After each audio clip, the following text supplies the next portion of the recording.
Hey, it's Gavin here, and today I'm going to share a little scenario, a little survival scenario that could happen in dealing with someone who's drunk or just irritated or whatever. And basically this scenario, it's just a sample of what kind of things we do in Jeet Kune Do. And this is just a sample where for whatever reason I'm in a place, could be a crowded place, whatever, someone comes up and shoves me, they're mad at me or whatever, or maybe I bump into them and they take it personal or whatever. So the very first thing I do in the scenario that I always recommend to people is you face the person and immediately your hands come up, but preferably you want to appear non-threatening. You want your hands open like this, and I want to keep my hands there so right away they're ready, because the problem here is space. Okay, the person's too close to me, I can't react in time if they attack me. So I want to put my hands here in a non-threatening way to maximize my odds of being able to defend and attack at my own time, my own choosing. So my hands come up, and then from here I'm going to back away from my hands. So see how I didn't need to move them at all, it's all about me. Okay, so I put my hands up and I back away.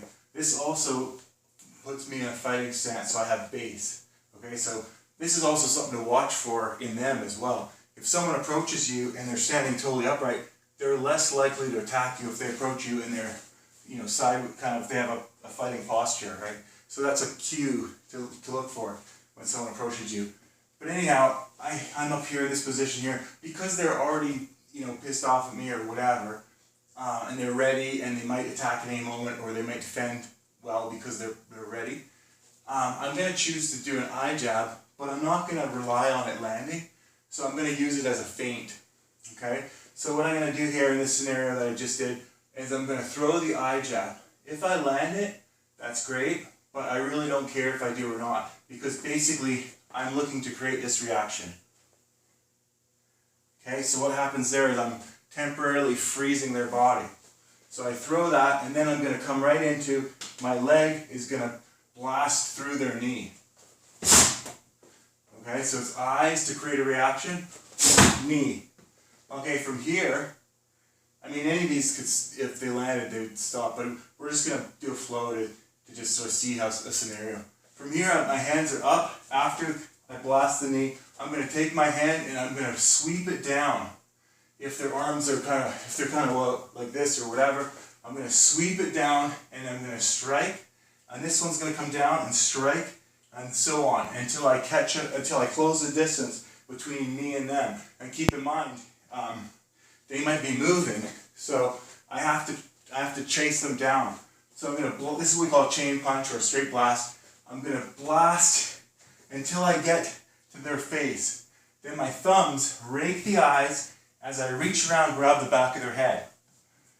At this point, I'm going to drive the top of my head straight into their nose. From here. At this point, I'm going to mix up the high-low thing, which I've been doing, and I'm going to take the knee into the groin. And then I'm going to come back with the elbows to the head. And from here, I'm just going to push and run. And that's a typical scenario, but of course, Jeet Kune Do is not about fixed patterns, but you learn through patterns. And the reality is very unpredictable, but when you have your skills, you can flow with the chaos, and it becomes a more natural thing because you've been there before. Okay? Peace.